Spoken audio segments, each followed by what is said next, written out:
Un fameux débarquement ce jeudi à Bruxelles. 45 000 Catalans manifestent dans la capitale et leur arrivée ce matin n'est pas passée inaperçue. Ils ont notamment créé des bouchons à la sortie de l'E40. Les drapeaux de la Catalogne étaient bien en vue, brandis à l'extérieur des véhicules. Et ces indépendantistes sont désormais rassemblés autour des institutions européennes avec un slogan « Europe, réveille-toi ». Sur place, le reportage d'Annick Capel. Il est à peine 10 heures ce matin et cette famille de Catalans est déjà sur le pied de guerre. Partis mardi de Gérone, ils ont loué ce minibus pour venir manifester. Ce matin, on s'est levé et nous sommes mariés, maintenant. Et c'est toute la famille qui est là? Toutes les manifestations on est allés, nous sommes allés toujours ensemble. En famille, car ce vendredi est un jour de congé. Alors comme eux, des milliers de Catalans convergent vers le cinquantenaire.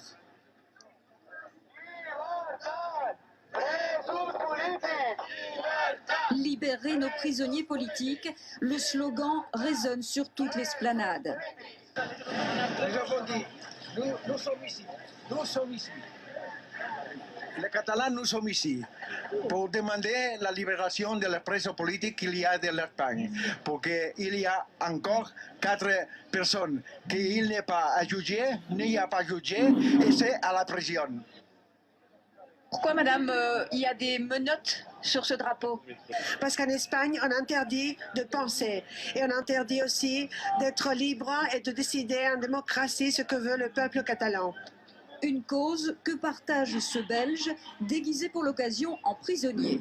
L'Europe doit reconnaître qu'elle ne peut pas avoir, c'est dans les statuts de l'Europe, qu'elle ne peut pas avoir des prisonniers politiques ou sans ça, il faut rompre les relations diplomatiques avec le pays où il y a des prisonniers politiques. La mobilisation est impressionnante. C'est la première fois depuis le début de la crise catalane qu'une manifestation d'une telle ampleur est organisée en dehors de l'Espagne. Alors, ces Catalans disent merci aux Belges pour leur accueil, mais ce qu'ils sont venus chercher, c'est aussi et surtout une médiation de l'Europe. Il est clair que ce n'est pas seulement une affaire espagnole, ce n'est pas une question interne, ça concerne le monde entier. Et les Catalans n'ont que les Catalans. Donc, on a besoin des Européens et de l'aide du monde entier. Peu avant midi, le cortège se met en branle, dans le calme tout d'abord, jusqu'à l'arrivée de Carles Puigdemont. Monsieur Puigdemont, vous êtes satisfait de cette mobilisation? Vous êtes satisfait de cette mobilisation? Un oui ou non? Pas de réponse, mais un sourire qui en dit long. Les Catalans ont une fois de plus réussi à se faire entendre.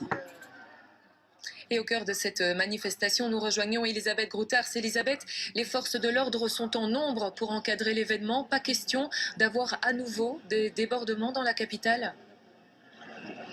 Eh bien non, en effet, et je peux vous assurer que ce que nous vivons en ce moment est exceptionnel. De nombreux Catalans sont en train de quitter le parc du Cinquantenaire pour rejoindre la place Jean Rey à Etterbeek. Ils sont 45 000, imaginez-vous, selon la zone de police Bruxelles-Capitale XL. 45 000 personnes venues dénoncer la politique espagnole envers les Catalans. Nous avons vu de nombreux policiers. Ils sont là à la fois pour encadrer la sécurité, mais également la mobilité. Tout se passe dans le calme, nous dit-on, pour le moment, mais il est fortement conseillé d'éviter cette zone, d'ailleurs fermée aux voitures, et la manifestation devrait prendre fin, selon la police, toujours vers 15 h. Merci à vous, Elisabeth, pour ces échos en direct.